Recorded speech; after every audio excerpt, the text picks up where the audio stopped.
Miami beating Ohio State. I'm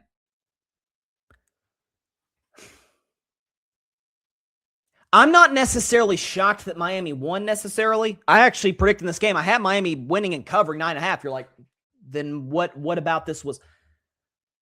I thought this was going to be a close 17-13 kind of game going the fourth. Carson Beck would commit a grievous error. Ohio State would score and then kind of run away with the momentum from there. We've seen Ohio State do that. We kind of saw them do that to Michigan this year, like kind of walk down a team that's of their weight class. And Miami never let them do it at all. That defensive line's got NFL players everywhere. They run the football well with that kid Fletcher, who I really, really like. Cool story, great kid. Like I hope he makes it in the National Football League because he's a dope story. But for all of those on college football playoff selection Sunday, a few weeks ago, man, Notre Dame got screwed. I mean, the win against Miami, or the win against Notre Dame that Miami got, well, that came back in week one. Like, who cares about it? Does it really matter? Those teams aren't what they...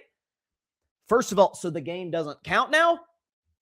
That's number one. Number two, and Greg McElroy, to his credit, after the ACC championship game, was spot on the money on this, because I went back and looked as well. If you watch the game, Notre Dame had a big fourth quarter. Miami dominated that game. Miami pushed Notre Dame all over the field at the line of scrimmage on both sides of the ball. And is that not what football has always been from the dawn of time, from the dawn of the start of the sport? Line play in particular, as I always say on the show, moving another grown man against his will. That's what Miami did against Notre Dame in that game back in week one, which again, Notre Dame fans would like to tell you, it doesn't really matter that much.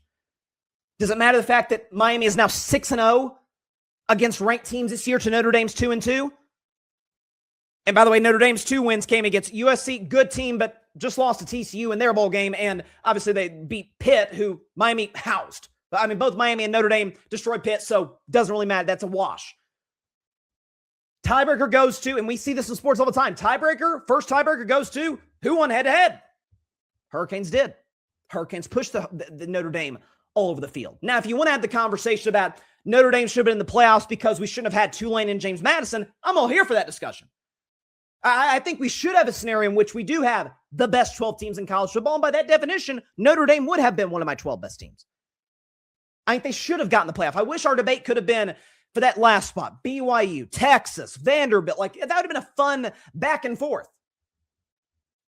But the way the playoff structure is now, the fact that this is not the 14 playoff of years past. This is not 2023 where I think most people who watch the games realize, yeah, Alabama was better than Florida State 2 years ago. But Florida State's like, gosh darn it, man, we went undefeated and won the ACC. What do you want us to do? It's like, I kind of see that point. Like, you literally won every single game you played and you still didn't get in. In the modern day, though, in the 12-team playoff, I got no sympathy for you. You didn't take care of the games you were supposed to. Notre Dame is now a school that is, USC removes them from their schedule. Notre Dame's trying to look for this special treatment where it's like, gosh darn it, man, join a conference. It's 2026. Join a conference. The world's changed. Okay, the conference realignment, NIL transfer portal, it's a new day in college football. Adjust to that. Miami did. Miami brought in Carson Beck, who has been far from special, but has been a good game manager type of guy in their 2 playoff wins against Texas A&M on the road, by the way, and then against Ohio State. Mario Cristobal talked after the game. He actually gave a shout out to Jimmy Johnson, who was on the field. They won the game in Dallas, so Jimmy Johnson was there. Michael Irvin was there. Of course, Michael Irvin was there, and it was hyped beyond hyped, as you might imagine, playmaker might be. But Mario Cristobal after Miami got the W against Ohio State. Well, first, thanks to God, the big guy upstairs, man, always number one. We talked about it, right? Our guys have really worked hard at being a physical, violent bunch. And you know what?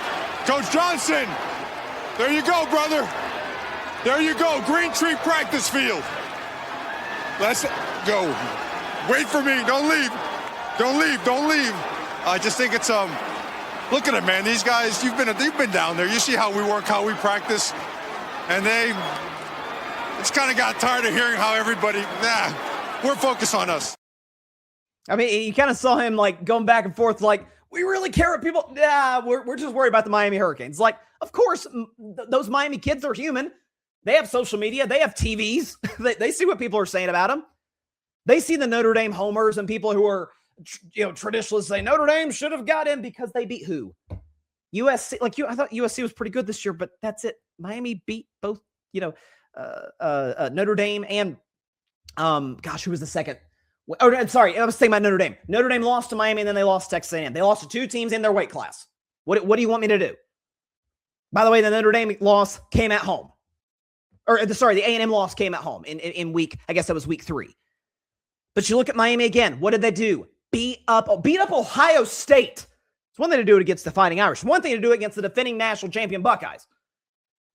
Beat them up at the line of scrimmage. Rushed for over 100 yards more than the Buckeyes did. And a lot of that was because Ohio State was trailing throughout most of the game. From late first half on was 14-zip. But isn't that football in its purest form? Moving another grown man against his will? That's what Miami does better than any team, I think, left in this tournament. Whether they win the national championship, we'll see. But I mean, again, you even look at the other day. 2 sacks for Ohio State, 5 for Miami. That's what they do. That's what they are. They play mistake-free football by and large. Their line play is off the charts. ACC, fix your fix your tie-breaking scenarios if this team doesn't get into the conference championship game over Virginia and Duke. That's a broken system as far as I'm concerned. But kudos to Hurricanes. Listen, as for Ohio State, look. It isn't a good look, especially as the defending national champions who, it's funny, this year is literally the reverse of last year for the Buckeyes. Last year, we saw the talent there. That went without saying. You go to that game at home, horseshoe against Michigan. We're like, okay, Ohio State's going to blow them out. They're going to win the Big Ten championship game. They'll be the 1 or 2 seed. And how did they lose to Michigan? We're calling for Ryan Day's job. And then they blow the doors off Tennessee and really blow the doors off Oregon in the Rose Bowl, the number 1 seed Oregon. Beat Texas in the Cotton Bowl and then get a W against Notre Dame in the national championship game. This year, opposite. They faced little to no adversity. Toughest game they played was either Texas in week 1 in Arch Manning's first major college start, or last week of the season against Michigan. Got the monkey off their back, Ryan Day did at least, by beating the Wolverines. Then they lose the Big Ten championship game to Indiana, and then, of course, lose their first playoff game to Miami. By the way, bold first-round bye teams, 1-7 thus far in the new 12-team playoff. Indiana's the only exception to that rule. Shows you how good the Hoosiers are and how well coached they are. No question about that. But I think if you're Ohio State, first of all, why is Ryan Day calling plays? I get Brian Hartline is leaving the program. Bro, he's been your offense coordinator at this point. Hasn't hurt you too bad. Continue to roll with what got you there. Continue to force feed the ball to Jeremiah Smith, Carnell Tate, and others. They couldn't finish, drives when they did get into Miami territory, missed field goals. It was an undisciplined performance by the Buckeyes. And also, too, listen, the good news is for Ohio State is that they've got a young quarterback. And young quarterbacks against the elite defenses with future NFL players, unless we're talking about a generational talent, they can struggle. This is Julian Sayin in his first 12 games and then the last 2 games against Indiana and against Miami. Regular season, 35 touchdowns, 5 picks, and he's a Heisman finalist for a reason. 81% completion, 255 yards, 92.1 QBR, and of course, 12-0. Postseason, not the same player. When you're facing better competition, more picks than touchdowns. Completion percentage goes from basically 82 to 67. Pass yards per game goes up because they're asking you to throw the ball more because you're trailing. And then QBR plummets from 92 to 65. And again, he lost both games. Get another year of Julian Sayin. Hopefully, Ryan Day makes a good decision in terms of hiring a new offensive coordinator. Did a good job in replacing Jim Knowles, Matt Patricia. Listen, they didn't lose that game. Ohio State didn't lose that game because of their defense. You got to realize 7 of Miami's 24 came on a pick 6 by Julian Sayin. Ohio State kind of beat themselves offensively. Couldn't make field goals. And against a team like Miami, 2 teams who've got future NFL players all the way across the board, it's the margins where these games are decided. And special teams can do that. You saw that yesterday with Ole Miss. Ohio State couldn't take advantage of those opportunities. So that's what I think we saw in the Cotton Bowl. Thanks so much for watching the show on YouTube, and be sure to go click that big red subscribe button and check out the other clips and full shows from Carving It Up Live, as well as our other incredible content creators here on the Grid Network.